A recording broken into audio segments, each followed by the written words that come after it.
ನಮಸ್ಕಾರ ಎಲ್ಲರಿಗೂ, ನಾನು ನಿಮ್ಮ ಅಕ್ಷಯ್.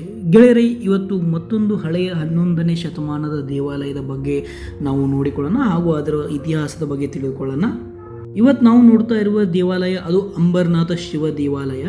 ಅಂಬರನಾಥ ಶಿವ ದೇವಸ್ಥಾನ ಕ್ರಿಸ್ತಶಕ 1060ರಲ್ಲಿ ಶಿಲಾಹಾಕಾರ ರಾಜವಂಶದ ರಾಜ ಚಿತ್ತರಾಜ ನಿರ್ಮಿಸಿದ್ದಾರೆ.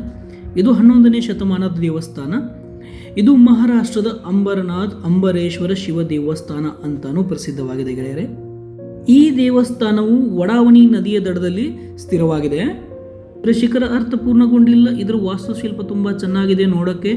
ಇದನ್ನು ಇಲ್ಲಿಯ ಜನರ ನಂಬಿಕೆ ಏನಪ್ಪ ಅಂದರೆ, ಈ ದೇವಾಲಯವನ್ನು ಪಾಂಡವರ ಬಾಂಧವರಿಂದ ಒಂದೇ ರಾತ್ರಿಯಲ್ಲಿ ನಿರ್ಮಿಸಲಾಗಿದೆ ಎಂಬ ನಂಬಿಕೆ. ಎದಕ್ಕಪ್ಪ ಅಂದರೆ ಗೆಳೆಯರೆ, ಈ ದೇವಸ್ಥಾನವು ಇದಕ್ಕೆ ಫೌಂಡೇಶನ್ ಅನ್ನೋದಿಲ್ಲ, ಇದು ನೆಲದ ಮೇಲಿಂದನೇ ಈ ದೇವಾಲಯವನ್ನು ಕೆತ್ತುತ್ತಾ ಹೋಗಿದ್ದಾರೆ. ಸೊ ಇದರ ವಾಸ್ತುಶಿಲ್ಪ ಶಿಲಾಕೃತಿಯನ್ನು ನೋಡಿ ಇಲ್ಲಿಯ ಜನರ ನಂಬಿಕೆ ಏನಪ್ಪ ಅಂದರೆ, ಇದನ್ನು ಪಾಂಡವ ಬಾಂಧವರು ಒಂದೇ ರಾತ್ರಿಯಲ್ಲಿ ಇದನ್ನು ನಿರ್ಮಾಣ ಮಾಡಿದಾರಂತೆ. ಈ ನಂಬಿಕೆ ಗೆಳೆಯರೆ ನಮ್ಮ ಜನರದು ತುಂಬ ಒಳ್ಳೆಯ ನಂಬಿಕೆ. ಯಾಕಪ್ಪ ಆ ಥರ ನಂಬಿಕೆ ಅಂದರೆ, ಈ ದೇವಾಲಯ ಮಹಾಮೇಘಾಭಾರತದ ಕಾಲಘಟ್ಟದಿಂದಲೂ ಪವಿತ್ರವಾಗಿದೆ. 1000 ವರ್ಷಗಳ ಹಿಂದಿನ ಪ್ರಮುಖ ಇತಿಹಾಸವಾಗಿದೆ ಈ ದೇವಾಲಯಕ್ಕೆ. 1000 ವರ್ಷಗಳ ಹಿಂದಿನ ಪ್ರಮುಖ ಕಲಾಕೃತಿ ಈ ದೇವಸ್ಥಾನ ಶಿಲಾಶಿಲ್ಪ ಮತ್ತು ವಾಸ್ತುಶಿಲ್ಪ ಭವ್ಯವಾಗಿದೆ ಮತ್ತು ಪ್ರಸಿದ್ಧವಾಗಿದೆ ಗೆಳೆಯರೆ.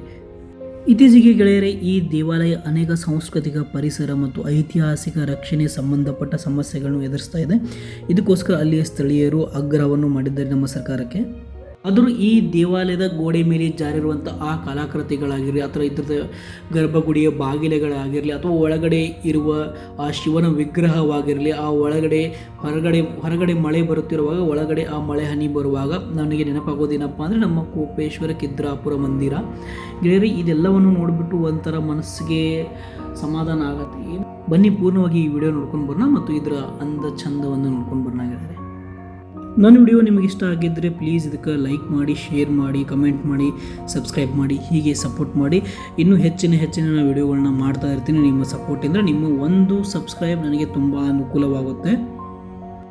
ಈಗ ದೇವಾಲಯದ ಸಂಸ್ಥೆಯವರು ದೇವಾಲಯದ ಅಕ್ಕಪಕ್ಕದಲ್ಲಿ ಸ್ವಲ್ಪ ನಿಯಮಗಳನ್ನ ತಂದಿದ್ದಾರೆ. ಈ ಒಂದು ದೇವಾಲಯದಲ್ಲೂ ನಿಯಮಗಳನ್ನ ತಂದಿದ್ದಾರೆ. ಏನಪ್ಪ ಅಂದರೆ, ಇವಾಗ ಅಲ್ಲಿ ನಾವು ಒಳಗಡೆ ಆಗಲಿ ಹೊರಗಡೆ ಆಗಲಿ ಗಿಂಬಲ್ ಅಥವಾ ಏನು ಒಂದು ಸೆಲ್ಫಿ ಸ್ಟಿಕ್ ಅಥವಾ ಏನು ತೊಗೊಂಡು ನಾವು ವಿಡಿಯೋ ಮಾಡೋಂಗಿಲ್ಲ. ಬಟ್ ಆ ಥರ ಏನೂ ಇಲ್ಲ, ಎಲ್ಲ ಚೆನ್ನಾಗಿದ್ದಾರೆ. ಈ ಒಂದು ದೇವಾಲಯದ ಟ್ರಸ್ಟಿಗಳಾಗಲಿ ಅಲ್ಲಿರುವ ಜನಗಳಾಗಲಿ ತುಂಬ ಚೆನ್ನಾಗಿದ್ದಾರೆ ಗೆಳೆಯರು, ತುಂಬ ಒಳ್ಳೆಯವರಾಗಿದ್ದಾರೆ. ಅವರು ಸಪೋರ್ಟ್ ಮಾಡ್ತಾರೆ. ಬಟ್ ಹೇಳೋದಷ್ಟೇ ಏನಪ್ಪ ಅಂದರೆ, ಬನ್ನಿ ದೇವಾಲಯಕ್ಕೆ ಬಂದಿದ್ದಾರೆ, ನೀವು ಬಂದು ದೇವರ ದರ್ಶನ ಪಡ್ರಿ, ಅಲ್ಲಿ ಕೂತ್ಕೊಂಡು ಆನಂದ ಪಡೀರಿ. ಅದನ್ನು ಬಿಟ್ಬಿಟ್ಟು ಗೆಳೆಯರು ಈಗಿನ ಜನ ಏನು ಮಾಡ್ತಾರೆ ಅಂದರೆ, ಹೋಗ್ಬಿಟ್ಟು ಅಲ್ಲಿ ರೀಲ್ಸ್ ಮಾಡೋಕ್ಕೆ ಚಾಲೂ ಮಾಡ್ತಾರೆ. ದೇವಾಲಯದ ಅಂಗಳದಲ್ಲಿ ತುಂಬ ಪ್ರಶಾಂತವಾದ ಜಾಗ ಇದೆ, ತುಂಬ ಚೆನ್ನಾಗಿದೆ. ಬಿಕಾಸ್ ಬ್ಯಾಕ್ ಸೈಡಲ್ಲಿ ವಡಾವಣಿ ನದಿಯು ಹರಿತಾ ಇರೋದ್ರಿಂದ ಪ್ರಶಾಂತವಾಗಿ ತಣ್ಣನೆ ಗಾಳಿ ಇದೆ. ಜನ ಅದನ್ನು ದುರುಪಯೋಗ ಪಡ್ಕೊಂಡು ಅಲ್ಲಿ ದೇವರಿಗೆ ಬಂದು ದೇವರ ದರ್ಶನಕ್ಕಿಂತ ಹೆಚ್ಚಾಗಿ ಏನಪ್ಪ ಅಂದರೆ ರೀಲ್ಸ್ ಮಾಡೋದು ಅದು ಇದು ಮಾಡೋದೆಲ್ಲ ಮಾಡ್ತಾರೆ. ನಾನು ರಿಕ್ವೆಸ್ಟ್ ಮಾಡ್ಕೊಳ್ಳೋದೇನಪ್ಪ ಅಂದರೆ, ಹೋಗಿ ದೇವಾಲಯಕ್ಕೆ ದೇವರ ದರ್ಶನ ತೊಗೊಳ್ಳಿ, ಒಂದು 10 ನಿಮಿಷ ಶಾಂತಂಗೆ ಕೊಂಡು 1-4-5 ಫೋಟೋ ತಕ್ಕೊಳ್ಳಿ, 1-2 ವಿಡಿಯೋ ಮಾಡ್ಕೊಳ್ಳಿ. ಬಟ್ ರೀಲ್ಸ್ ಅದು ಮಾಡೋದು ಇದನ್ನೆಲ್ಲ ಮಾಡಬೇಡಿ ಗೆಳೆಯರೆ. ಯಾಕಂದರೆ ನಮ್ಮ ದೇವಾಲಯಗಳನ್ನು ನಾವೇ ರಕ್ಷಣೆ ಮಾಡಬೇಕಾಗತ್ತೆ. ಮೊದಲು ನಾವು ಅವತ್ತಕ್ಕೆ ರೆಸ್ಪೆಕ್ಟ್ ಕೊಟ್ಟರೆ ಆಮೇಲೆ ಎಲ್ಲ ಜನ ರೆಸ್ಪೆಕ್ಟ್ ಕೊಡ್ತಾರೆ. ಇದನ್ನೊಂದು ನಾನು ಬೇಡ್ಕೋತಾ ಇದ್ದೀನಿ.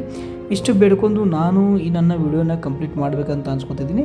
ಮತ್ತು ನನ್ನ ಹತ್ರ ಏನಾದರೂ ಮಿಸ್ಟೇಕ್ ಆಗಿದ್ದರೆ, ಏನಾದರೂ ಚೇಂಜ್ ಮಾಡಬೇಕಾಗಿದ್ದರೆ, ಇನ್ನೂ ಏನಾದರೂ ಆ್ಯಡ್ ಮಾಡಬೇಕಾಗಿದ್ದರೆ ಖಂಡಿತ ನಂಗೆ ಹೇಳಿ, ನಾನು ಅದನ್ನು ನೆಕ್ಸ್ಟ್ ಟೈಮ್ ಮಾಡ್ತೀನಿ.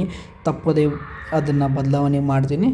ಇಷ್ಟು ಹೇಳ್ತಾ ಒಂದೆರಡು ಮಾತುಗಳನ್ನ ಹೇಳ್ತೀನಿ. ಎಲ್ಲರಿಗೂ ನಮಸ್ಕಾರ. ಜೈ ಹಿಂದ್, ಜೈ ಕರ್ನಾಟಕ. ಮತ್ತೊಮ್ಮೆ ಕರ್ನಾಟಕ ರಾಜ್ಯೋತ್ಸವದ ಎಲ್ಲರಿಗೂ ಹಾರ್ದಿಕ ಶುಭಾಶಯಗಳು. ನಮಸ್ಕಾರ. ಬಾಯ್ ಬಾಯ್.